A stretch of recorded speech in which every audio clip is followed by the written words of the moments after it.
How you doing, kids? Welcome back to Tell Me a Story with your old friend, Brother Mike. Are you ready for a scary story? This one is set back in the 1970s, probably about 76, 77, in the city of Boston, and the players are the mayor of Boston at the time, Kevin White. He was our mayor for 16 years, and a little-known organization called the South Boston Information Center. Some of you may recall we had a little problem with our public schools in the early to mid-70s, and they got put under federal receivership, and they were administered by a judge named Arthur Garrity. And it was a very turbulent time in the city of Boston. You know, we had black children going over to schools that had been previously educating nothing but white kids, you know, vice versa, the other way around, you know. It was really blurring the lines of demarcation between people groups in the city of Boston, you know. And this South Boston Information Center, I'm telling you folks, these people were notorious. They were horrible. Busloads of black children would turn up to schools in South Boston, and men with masks on would jump on the buses and beat up the children, you know, and this was their way of protesting having black kids come to their school. You know, it was a terrible, terrible time. Well, you know, we did finally get it restored, you know, and our mayor, Kevin White, you know, I believe it was the second to the last administration, you know, won again in the South Boston Information Center. They really wanted to use the city council chambers for a meeting, but our mayor would not allow them to do that. You know, he had that much, you know, belief in the sanctity of that chamber, not to allow a hate group to have a meeting there. Well, you know, he had a hard-fought victory and decided he wanted to take himself a vacation.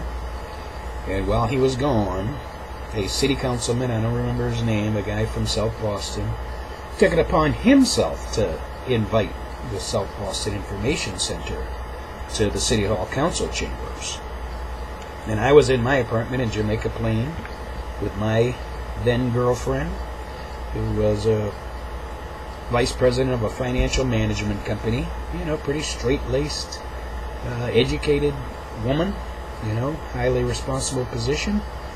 What she was doing with me, I don't know, you know, because I was driving cab at the time. I was in above-the-ground transportation, as I called it, when I dealt with her side of the friend line, you know. But hey, we're sitting around the apartment in Jamaica Plain one night, and I'm reading the Boston Globe, and I get to this article and discover that the South Boston Information Center is going to be having a meeting that evening at the City Hall Council chamber. And I read all the stuff about how the mayor didn't want them there and how they finagled their way in there. And then I got to the part in the article where it said, no blacks are allowed. It didn't take me long to react. I called out to my then girlfriend. Her name is Allyn, A-L-L-Y-N. I said, and I used to call her Al. Yelled out, I said, Al, get your coat. We're going to this Boston City Hall Council chambers this evening. I got on, and she was white, okay?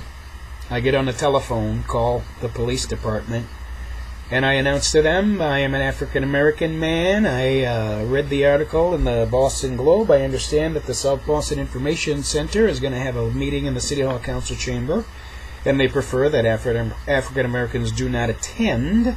I said, I am on my way down. You know, what are you going to do to help me? They told me where to park.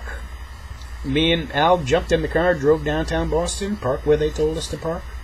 Got out of the car, didn't have to wait too long before two police officers were right there. Didn't even, you know, talk to us about the parking. I think it was an illegal spot, you know. Park where they told us to park. These guys walked us over to City Hall, walked us to the elevator, escorted us up the elevator to the City Hall Council chamber. We opened the door, and there it is. This meeting. The place is packed. Nothing but white people. You know, and hey, this is a while ago. You know, some of them weren't very nice. There was a woman named Pixie Palladino. She was like the little darling of the hate mongers in that era, you know. And Louise Day, I don't know if it was Louise Day Hicks. I think she was one of them. You know, there was a lot of anti-busing, anti-African American, anti-race mixing people at that meeting. Let me tell you right now, okay? You know, the police escorted us to our seats.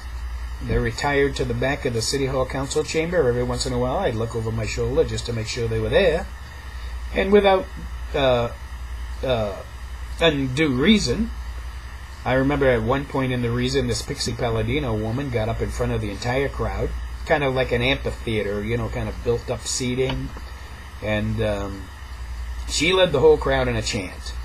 Give me an N. N. Give me an I. Give me a G. G. Okay, I'm not going to go through the whole thing, but you know what these people yelling. It was that unmentionable word about black people, you know, over and over again, like a cheer, you know. And I'm like, holy cow, I cannot believe that I'm witnessing this, you know. That, you know, and I had a little bit of delight in kind of ruining these people's party, you know, because me and Al were getting a lot of attention. You know, people were coming up to us. They were snapping our photographs, you know.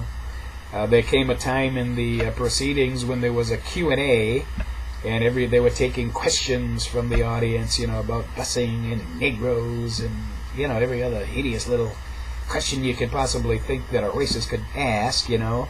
And I got my hand up, you know, I'm trying to be acknowledged, and nobody's acknowledging me, you know. And, you know, the meeting kind of wound up to an end. And, you know, I looked at the back. Yeah, my friends are still there. And we figured we'd probably better get out of there early. You know, cops or no cops, you know. And we headed up to the back, and they escorted us to the elevator and, you know, back to the car.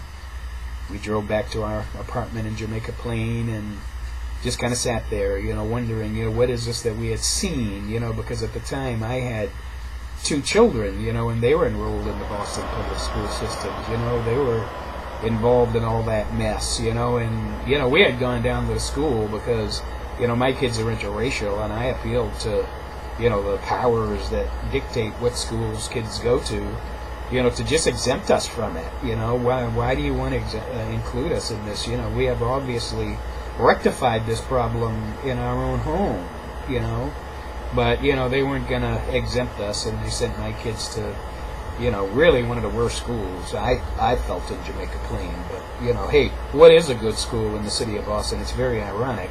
You know, we have a very complex web of higher educational institutions, you know, renowned all over the world. But when you get down to the Boston public school systems, it's always been the same story. In fact, back in the 50s, or maybe early 60s, there was a gentleman named Jonathan Counsel who wrote a book about the Boston school systems called Death at an Early Age. And I went to those schools, you know. I mean, I was in the 6th grade. I had a kid in my class 17 years old, you know. And it's always been like that in the Boston school systems. But anyway, so next day, you know, you go through your daily routines and you come home, and one of my routines was always grabbing the paper at the end of the day, sitting down, you know, seeing what was going on. And I got to the article about the meeting at the City Hall Council chamber the day before. And boy, was I delighted when I read down that article. And I got to the part in the article where it read, "One black could be seen in the audience." Hey, that's all I needed to know, you know, because when I first read that paper the previous day and I saw that they weren't going to allow African Americans to come to that meeting, you know what I said? I said, not in my town. You know, somebody's got to stand up. If I'm going to be the only one, it's going to be me. You know, so you can imagine everybody that was reading that second article and they read that line there, "One black could be seen in the audience." They must have been saying to themselves maybe a couple of things. You know, what is this guy, crazy? I'm sure there was a lot of people up there, you know, saying that this Negro must be crazy, you know. But you know what? I'm sure there's a lot of them that said, "Hey, you go, boy. You ruined that party. You know, you were the fly in the ointment for them people. You know." And I'm proud of it, and I look at it as a moment of history in my life. And I'm glad that I could share it with you folks. And thank goodness we don't have to go through that business anymore, but thank goodness we went through it then, so we don't have to go through it now. We move way beyond that. So, thanks once again, and I'm glad you joined me for another thrilling installment of Tell Me a Story with Brother Mike.